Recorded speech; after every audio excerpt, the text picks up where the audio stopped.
आत्मसमर्पण नहीं करते हैं तो गढ़चिरौली में 31 मार्च के 2026 के बाद माओवादी नहीं रहेंगे। उसके लिए गढ़चिरौली पुलिस की प्रयत्न बहुत पहले से शुरू है और उस निर्णायक अंत के पहले हम गढ़चिरौली को क्लियर कर पाएंगे, ऐसा मुझे विश्वास है। ठीक है।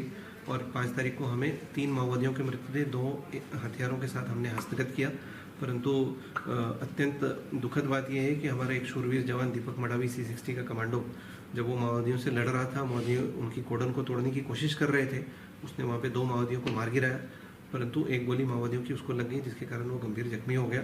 और गंभीर जख्मी होने के कारण उसको रात भर में हमने इवैक्यूएट किया। अगले दिन सुबह एयरलिफ्ट करके भामरागढ़ लेकर के आए, परंतु उपचार में उसकी शहादत हो गई। ऑपरेशन जे प्रथमदा असे झालं की गडचिरोली C60 ने 3 दिवस 3 रातचे इतके लांब ऑपरेशन अत्यंत होस्टाईल टेरेनमध्ये त्यांनी ऑपरेशन एक्झिक्यूट केलं आणि जे नियरेस्ट पगडंडी होते जिथपर्यंत तुम्ही पोहोचू शकता त्यापासून 14 किलोमीटर अंतरावर आमचे हे ऑपरेशन सुरू होतं आणि 3 दिवस 3 रात चाललेल्या ऑपरेशनमध्ये एकूण 7 जहाड माओवाद्यांना कंठस्थान घालण्यामध्ये गडचिरोली पोलिसांना यश प्राप्त झाले।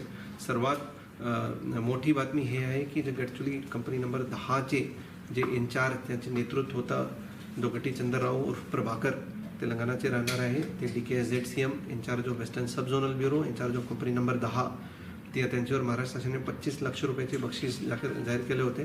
त्यांचे खात्मा करण्यामध्ये गडचिरोली पोलिसला यश प्राप्त झालं। हे 7 कॅडर्सचे आयडेंटिफिकेशन झालेलं आहे। 3 आमचे कंपनी नंबर 10चे कॅडर आहे आणि उर्वरित 4 जे आहे ते छत्तीसगडचे वेगवेगळ्या फॉर्मेशनचे कॅडर आहे।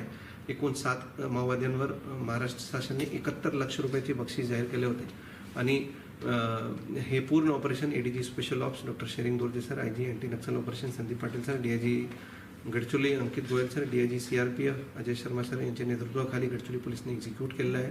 ते आमचे शूरवीर जवान दीपक मडावीला आम्ही आदरपूर्वक श्रद्धांजली अर्पण करतो आणि जे उर्वरित आमचे कॅडर राहिलेलं आहे त्यांना परत मी आवाहन करतो की जे पण आमचे राहिलेला कॅडर आहे ते आत्मसमर्पण करून मुख्यधारामध्ये या, नाहीतर गडचिरोली पोलीस आणखी नक्षलविरोधी अभियान तीव्र करणार।